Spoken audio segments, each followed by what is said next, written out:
And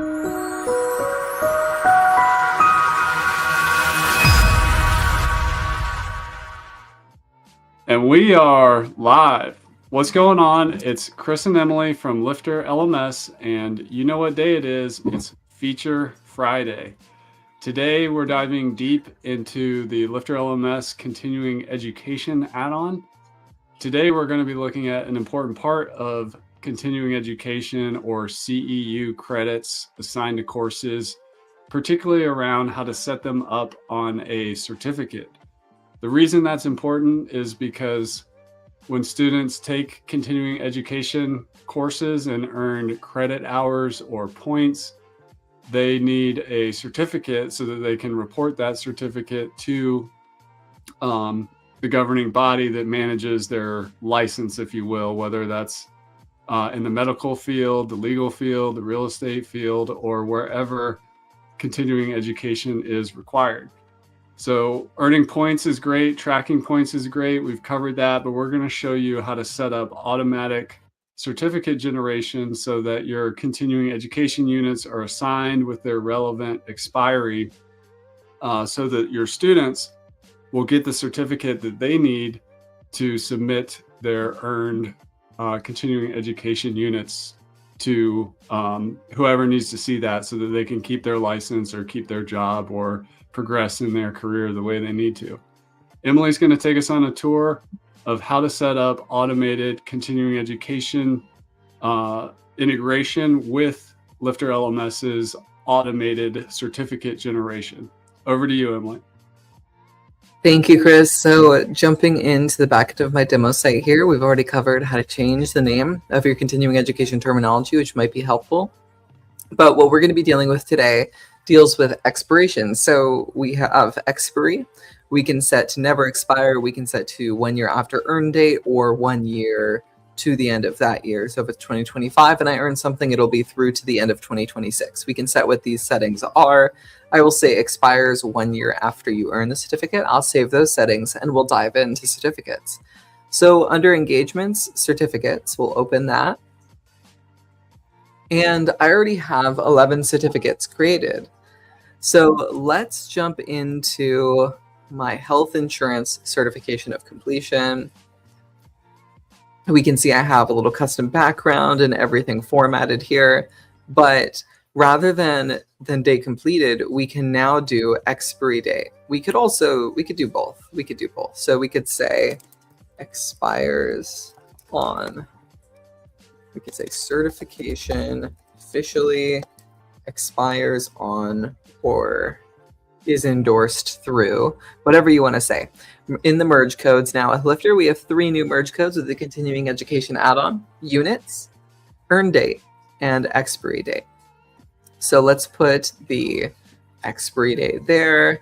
Let's take that and center align it.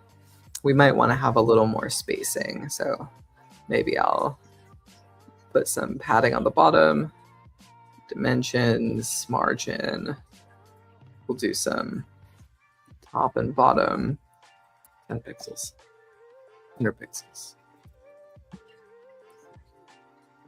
Go get off the bottom little picture. Where is it? So that's my side, top, bottom. I don't know why it's not working. Let's do a spacer then. Duplicate, go down there. Now there's space. Save my changes, and then open this in a new tab. Can see what this looks like. I pushed that down maybe a little bit far, but if we minimize this photo, save, maybe that'll come up a little bit more. And my picture is not center aligning the way it should, my signature, but that's okay because we're entering the right in the right area, align center. But for the signature, you have to put it. I came across this the other day. You have to put it in a group and then center the group. Oh, okay. I'm not sure why. It's a good point. Let's try that. Group, center the group, save. There you go. Center the group. But yeah, so the certification officially expires on a certain date. Now we do have the merge code there. I haven't earned anything yet. I could earn something and show you an example of that, but we could also say the CE credits.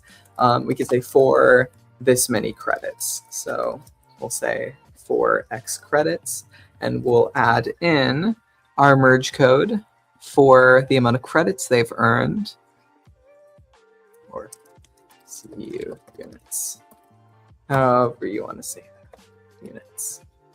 And so we will fill in, it expires on this date for this many units.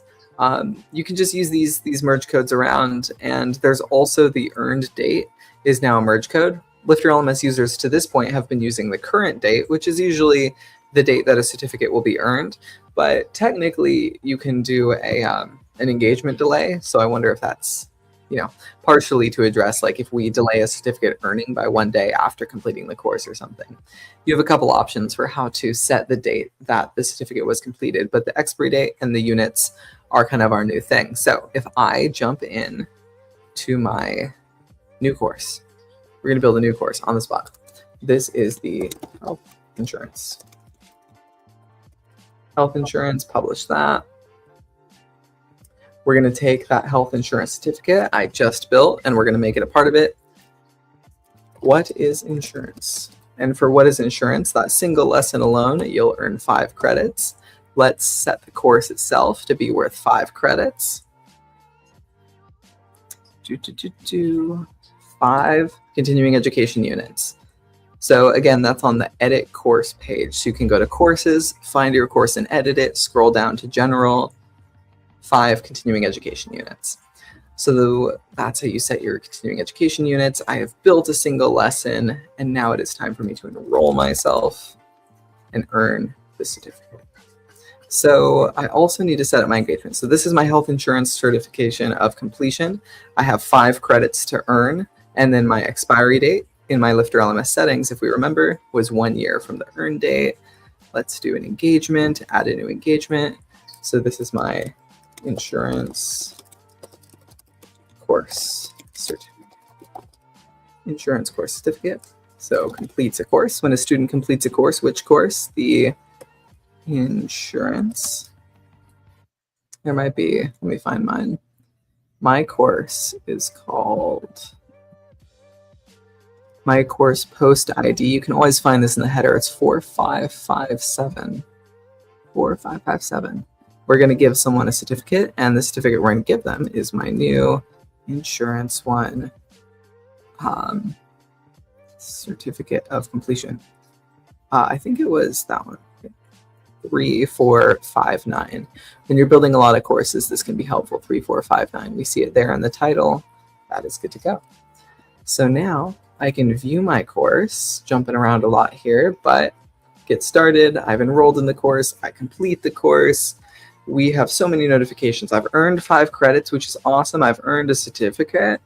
I can view it. You can see in December 16th, 2026, I will expire my 5 units, but until then, I have endorsed myself with 5 CEU units for 1 year.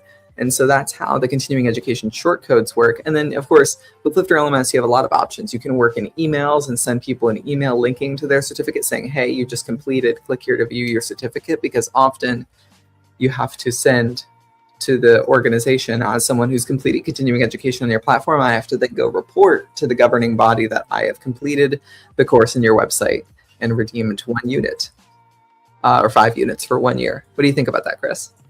That was awesome. I do have a curveball for you. Just to complete the story of somebody needing to now submit their certificate, can you show us how LifterLMS PDFs interacts with certificates, so that since you just earned one, how could you pull down a PDF so that as a student that you could then email to the governing body your proof of completion? Yeah, of course. So on the certificate page we were seeing here, LifterLMS PDFs is a really good add-on to use if you're going to be granting certificates to people. It makes it super easy to click this download button and get a PDF on your computer. Usually with LifterLMS, out of the box with the free version, the download button generates you an HTML file. So the PDF is something that's so easy to use though, and it's definitely worth PDF add-on if you are going to be doing certificates and they need to download those certificates. So LifterLMS PDFs add-on can be found in the LifterLMS Infinity bundle. Once it's installed and activated as a plugin on your website, LifterLMS settings integrations, as usual, and click on PDFs. And so export title is going to be the name of the file on the computer. So you could say Emily Academy certificates, something like that, whatever you want to call that. And then our general paper size, I would recommend using whatever software you're generating your certificates in, like your backgrounds and in LifterLMS, to standardize that. If you're building your backgrounds in Canva, if you're exporting from Photoshop, try to stick with a size that you'll find in here. And we have so many sizes for different certificates. We can have a font on our downloads. And then LifterLMS PDFs works with more than just certificates. It covers 3 other categories. Students can export their notes, their grades, and their orders. But for us, we're concerned about allowing them to download their certificates.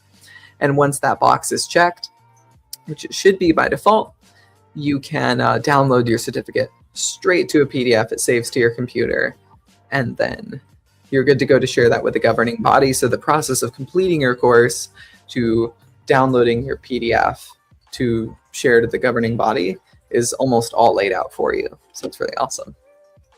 That's awesome. Well, thank you, Emily, for the great demo.